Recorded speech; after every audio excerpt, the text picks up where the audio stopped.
주의 이름으로 환영하고 축복합니다. 오늘은 우리 교회사적으로 종려주일이라고 부릅니다.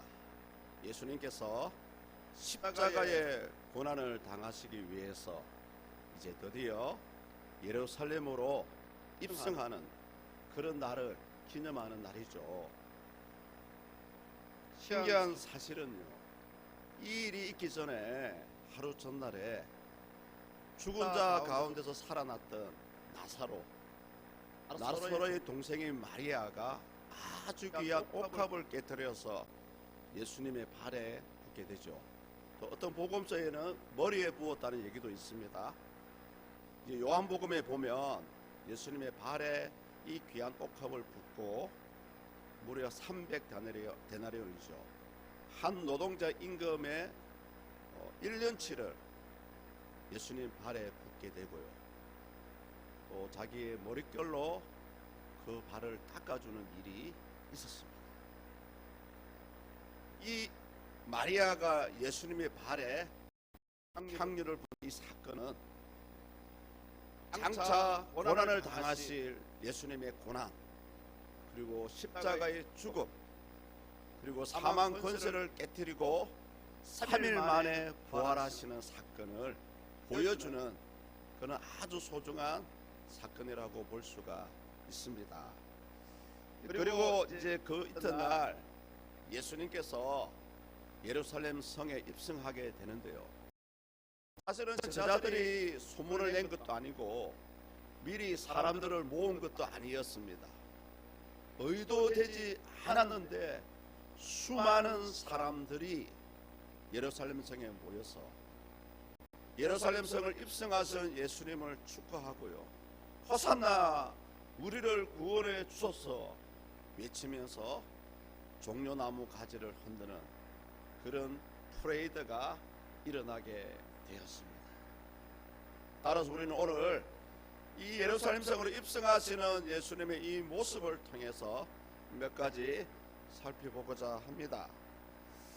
어쩌면 예수님의 공생의 사역 가운데 절정이라고 할 수 있는 것이 오늘 이 종려주일이라고 할 수가 있습니다. 왜냐하면 고난주간, 이 고난의 첫걸음이 바로 이 종려주일에 일어났기 때문에 그렇습니다. 그런데 여러분, 이 예루살렘 성을 입성하시는 예수님의 마음의 상태는 어떠했을까요? 제가 이 말씀을 준비하면서 과연 예수님은 이 예루살렘 성에 입성하시면서 마음이 어떠했을까? 여러분 보십시오.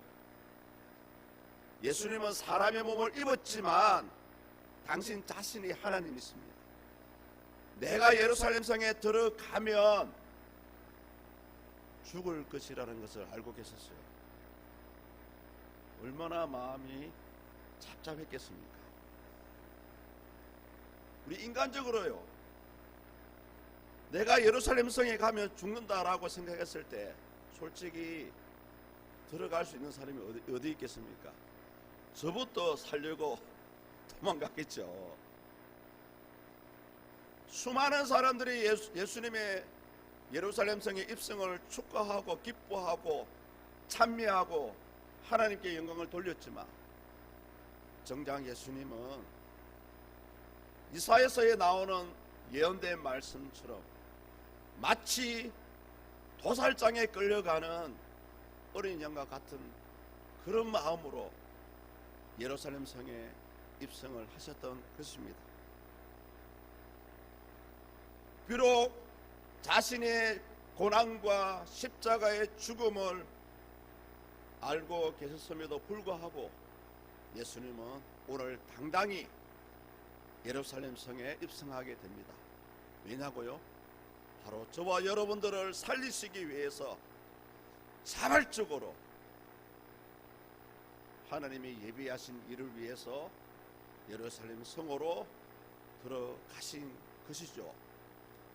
그래서 우리가 잘 알고 있는 종교개혁자 요한 칼빈은 자발적으로 예루살렘 성에 들어가는 예수님의 모습을 보고, 왜냐하면 하나님의 진노는 오직 순종의 제사를 통해서만 누그러지기 때문에 예수님의 이 예루살렘 성의 입성은 자발적일 수밖에 없었다, 이렇게 평가를 하고 있습니다.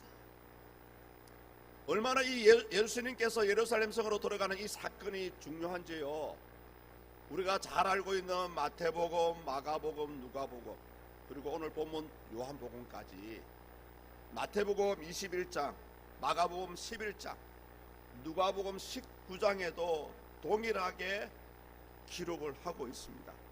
그만큼 이 예루살렘 성으로 들어가는 사건 자체가 우리 기독교 역사에서 아주 중요한 사건이기 때문에 그렇습니다. 그런데 신기한 것은 요한복음 같은 경우는 예수님께서 어린 나귀를 타시게 되는데요, 이 어린 나귀를 어떻게 얻었는지 구했는지에 대해서는 1절 얘기하고 있지 않습니다. 그런데 사실은 이 어린 나귀 새끼를 구하는 것 자체가 우리 예수님의 신적인 능력을 보여주기도 했습니다. 마태복음 21장에 보면 예수님께서 두 제자를 보냈습니다. 어느 마을에 가면 나귀와 나귀 새끼가 매여 있는데 그들을 끌고 오너라. 그리고 혹여 누가 이 나귀를 왜 끌고 갔냐 하면 주가 쓰시겠다라고 얘기하면 보내줄 것이다. 여러분 보십시오. 예수님은 이 나귀가 매여 있는 어느 마을에 가보지도 않았습니다. 그리고 나귀의 주인도 몰라요. 그런데 두 제자가 가보니 나귀와 나귀 새끼가 매여 있고, 마침 끌고 오려고 하니 나귀 주인이 그러는 거예요. 왜 내 나귀를 가져갔습니까? 그때에 주님이 쓰신다고 합니다 하니 아무 소리 안 하고 두말 없이 자기의 나귀를 보내주는 거예요. 여러분 보십시오. 이것 자체가 예수님이 바로 하나님이라는 사실을 우리에게 보여주고 있는 하나의 사건이라고 할 수가 있습니다. 오늘 우리가 이 요한복음의 사건을 읽어보면 이 요한복음은 예수님의 사랑하는 제자 사도 요한이 기록을 했습니다. 근데 이 사도 요한이 이 요한복음을 기록할 때마다 아주 중요한 사건마다 보여주는 게 있습니다. 바로 시간에 대해서 자세하게 설명을 하고 있습니다. 오늘 이 종료주일 예루살렘 성을 입성하는 날짜가 어디입니까? 12절에 보시면 그 이튿날에, 그 이튿날에, 그러면 전날에 무슨 일이 있었습니까? 베다니 나사로의 집에서 잔치가 있었고요, 그때에 마리아가 예수님의 발에 옥합을 깨뜨려 아주 값비싼 향료를 붓는 사건이 있었습니다. 그래서 이 그 이튿날이라고 명시하는 것은 마리아가 향유를 부은 사건과 오늘 예수님께서 예루살렘 성에 입성하는 이 종료주일 두 사건이 연결되어 있다는 거죠. 시간적으로 연결을 시켜주고 있는 사건이라고 볼 수가 있습니다. 그런데 중요한 것은 마리아가 향유를 붓는 사건이나 예수님이 예루살렘 성에 입성하는 사건이나 동일하게 예수님의 죽음과 연결되어 있다는 사실입니다. 마리아가 향유를 부은 사건은 예수님의 죽음을 예비하는 것이라고 한다면, 오늘 예루살렘 성에 입성하신 사건은 죽음의 현장으로 나아가는 그런 의미를 가지고 있습니다. 드디어 그 이튿날 사람들은 예수님께서 예루살렘 성으로 오신다는 소문을 듣게 되었습니다. 그리고 예수님을 맞이하기 위해 종려나무 가지를 준비하게 됩니다. 우리 다같이 본문 13절을 함께 읽겠습니다. 시작.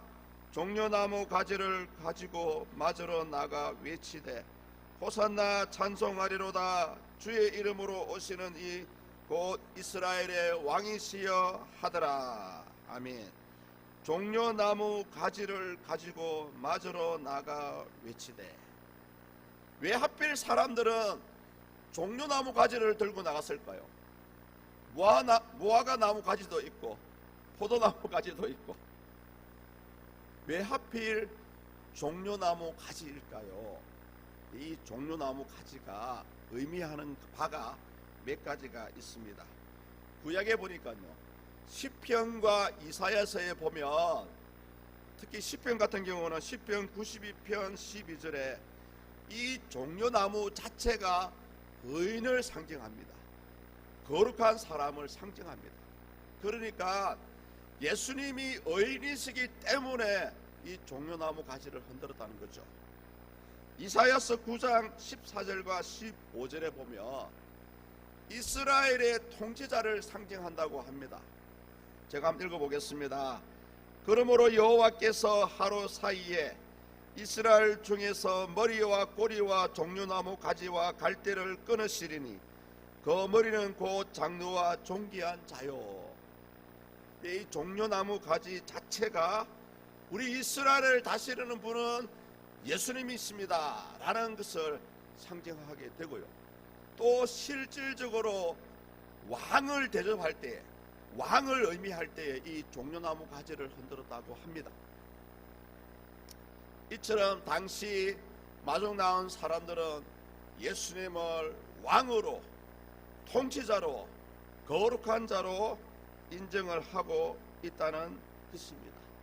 그리고 이때에 예수님께서 무엇을 타고 오십니까? 하필이면 어찌 어린 나귀 새끼를 타고 오시나요? 14절을 보십시오. 예수는 한 어린 나귀를 보고 탔으니. 우리 예수님께서는 이 땅에 오셨을 때에 두 가지 일 때문에 오셨습니다. 한 가지는 저와 여러분들의 죄를 사하시고 영원한 생명을 주시기 위해서 이 땅에 오셨습니다. 그래서 우리가 사람이 죽으면 비록 몸은 땅으로 묻히지만 우리 안에 있는 영혼은, 예수님 믿는 사람은 천국으로, 예수님을 믿지 않는 사람은 지옥으로 가게 됩니다. 그리고 또 한 가지는 구약에 예언되었던 여러 가지 사건들, 특히 메시아에 대한 예언을 이루시기 위해서 이 땅에 오셨습니다.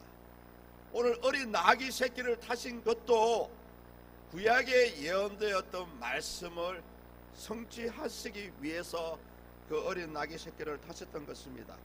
특별히 대표적으로 스가랴서 9장 9절에 보면 우리 자막에 나오죠. 함께 읽습니다. 시온에 따라 크게 기뻐할지어다. 예루살렘에 따라 즐거이 부를지어다. 보라, 내 왕이 내게 임하시나니 그는 공의로우시며 구원을 베푸시며 겸손하여서 나귀를 타신다니 나귀의 작은 곳 곧 나귀 새끼니라. 아멘.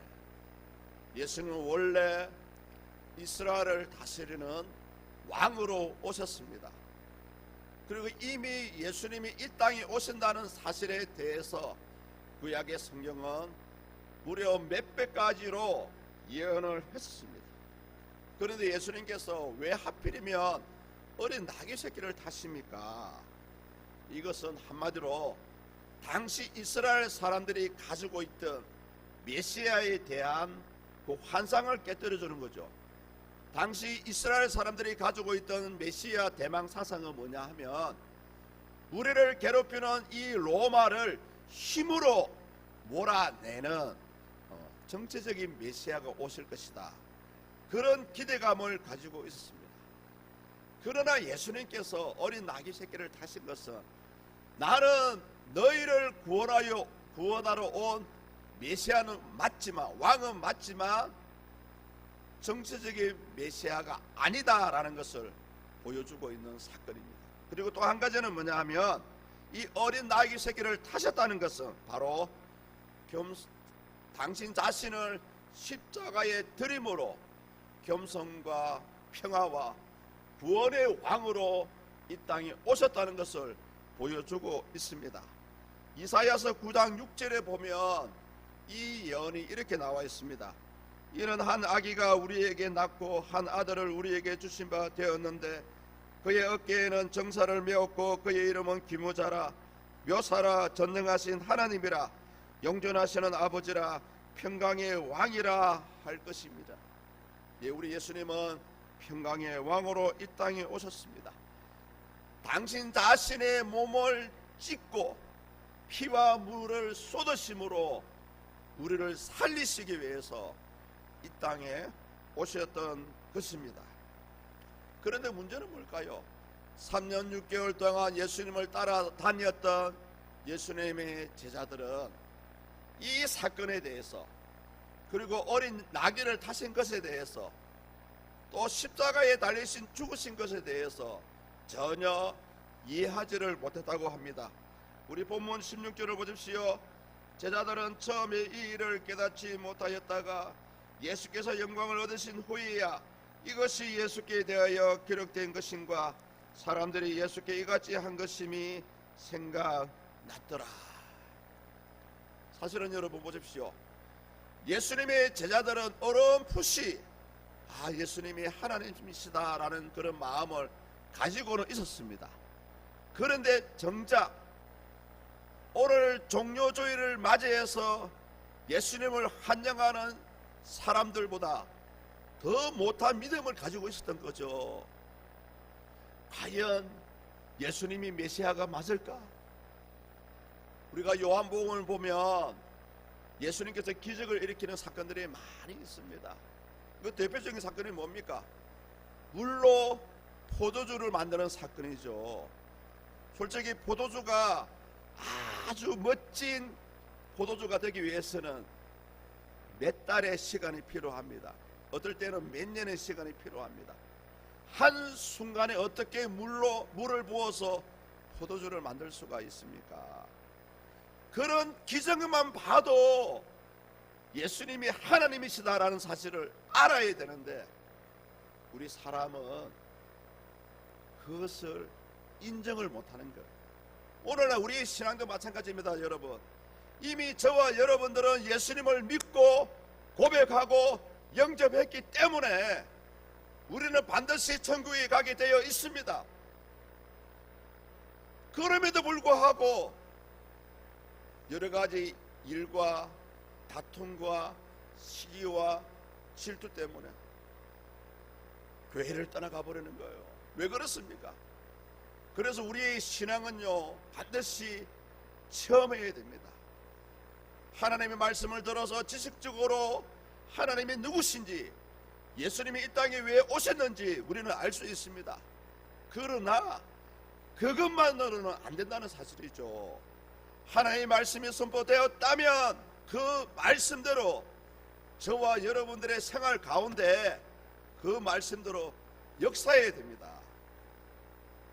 그래서 성경에 보니까 하나님을 믿는 것과 아는 일에 하나가 되어야 된다, 이 말씀을 하죠. 그 안다는 것이 뭡니까? 안다는 것이 여러분 체험한다는 의미입니다. 내가 하나님을 안다라고 했을 때 이 안다는 것은 나도 하나님을 알지만 하나님도 여러분을 안다는 뜻이죠. 나는 이재명 대통령을 압니다. 그러나 대통령께서는 저가 누군지 몰라요. 이것이 안다가 아닙니다.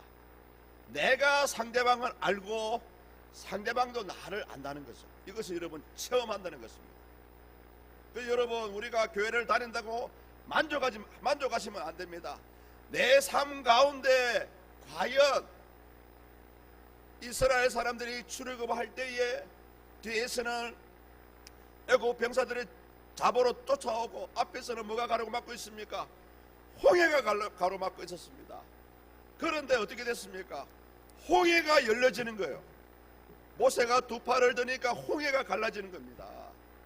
그것이 여러분 뭐라 합니까? 기적이죠. 나사로가 죽었는데 4일 만에 나사로야 나오너라, 그의 무덤 앞에서 예수님께서 선포했을 때에 죽은 나사로가 이 배를 동요맨 채로 걸어 나오지 않았습니까? 이런 기적의 역사가 여러분들의 삶 가운데 나타나야 한다니까요. 오늘 어떤 마음으로 이 종료주의를 맞이하십니까? 예수님은 여러분들에게 어떤 분이십니까? 오늘 살아계신 예수님이 여러분의 삶 가운데 나타날 수 있기를 주의 이름으로 축복합니다. 소망하십시오. 기대하십시오. 구하십시오. 구하라 주실 것이요 찾아라 찾을 것이요 문을 두드리라 그리하면 열 것이니라. 여러분, 비록 불가능한 우리의 힘으로요, 인간의 힘으로 할 수 있는 것은 기적이 아닙니다.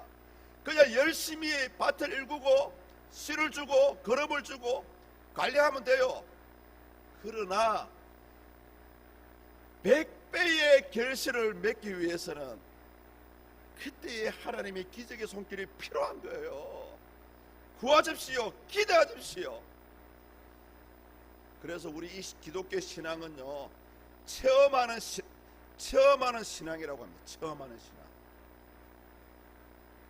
당시 제자들은 예수님께서 영광을 얻으신 후에야 겨우 예수님이 하나님이시구나, 진정 성경 말씀대로 하나님이 보내신 분이시구나, 그때 가서야 겨우 깨달았다는 말입니다. 예수님이 인간의 몸을 입고 온 자체가 비천한 것입니다. 낮아지신 것입니다. 오늘 어린 나귀 새끼를 타고 온 자체가 아주 낮아지시고 비천해지신 것입니다. 그러나 사망 권세를 깨뜨리고 3일 만에 살아났을 거요. 다음 주일날 부활절이지 않습니까? 그리고 하나님의 예비하신 보좌 우편에 가셨을 때에 그때를 우리가 예수님께서 영광을 얻었다 이렇게 표현합니다. 제자들은 무려 500명의 제자들, 500문도라 그러죠. 감난산에서 너희가 본 이대로 다시 오리라 라는 말씀을 듣고 하늘로 올라가심을 보았습니다. 여러분, 사람이 어떻게 하늘로 올라가요? 신기하지 않습니까? 예수님께서 부활체의 몸을 입으시고 하나님이시기 때문에 하늘로 올라가신 것입니다. 마지막입니다. 그렇다면 예수님이 예루살렘 성에 입성하게 되었을 때에 어떤 이유로 그렇게 수많은 사람들이 모여서 예수님을 반갑게 환영하고 종려나무 가지를 흔들게 되었을까요? 특출한 사건이 있습니다. 우리 다 같이 17절과 18절 자막을 보시면서 함께 읽습니다. 시작.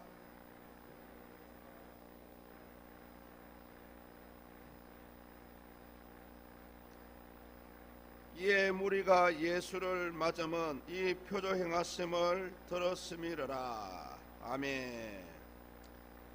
증언한지라.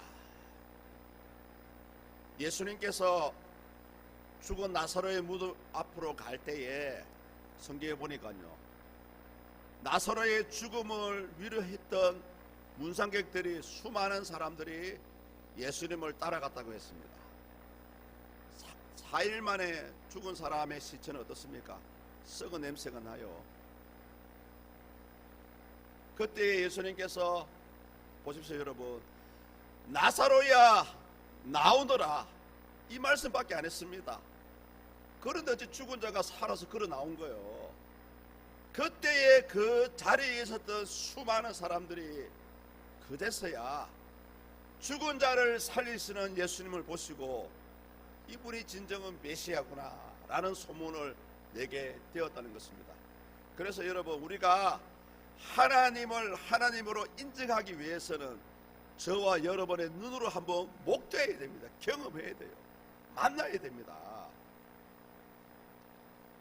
당시 죽었던 나사로를 다시 살리는 그 놀라운 표적의 현장에 있었던 사람들이 이런 예수님이 이제 예루살렘 성에 오신다 하더라 하니 수많은 사람들이 예루살렘 성에 모여서 예수님을 맞이했던 것입니다. 13절 보십시오. 이에 무리가 예수를 맞으면 이 표적 행하심을 들었기 때문이라. 그래서 오늘 저와 여러분들이 이 종료주의를 맞이했어요. 우리는 반드시 두 가지를 이루어야 됩니다. 한 가지는 뭐냐? 하나님의 말씀을 들어야 됩니다.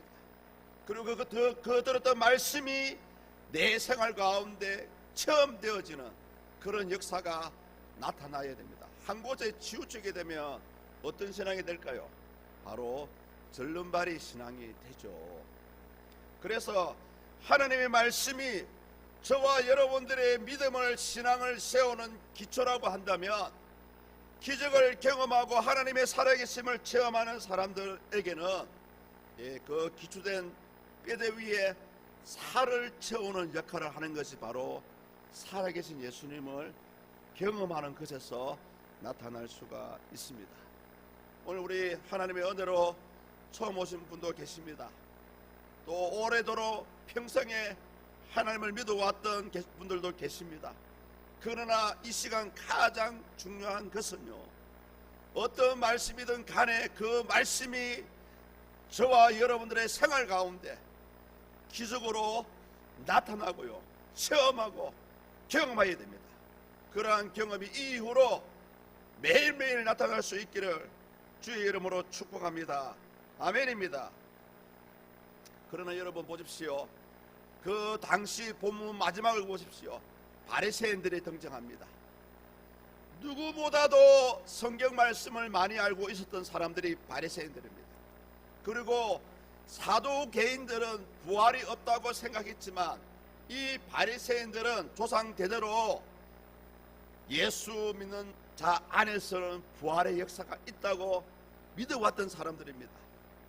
그럼에도 불구하고 이 종려 주일날 예수님을 환영하는 이 행사를 보고 뭐라고 질투합니까?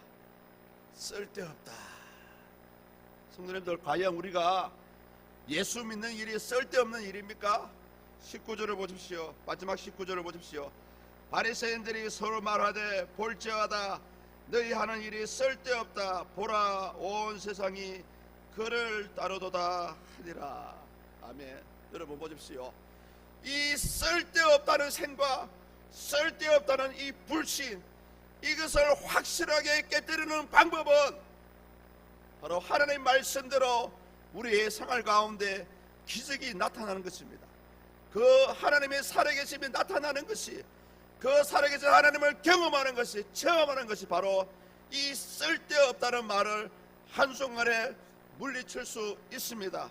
사랑하는 성도님들, 아무쪼록 1년에 한 번씩 돌아오는 종료주일이다, 고난주일이다, 고난주간이다 생각하지 마시고요, 이번 고난주간만큼은 말씀을 아는 일과 체험하는 일이 하나가 되는 그런 고난주간이 될 수 있기를 주의 이름으로 축복합니다.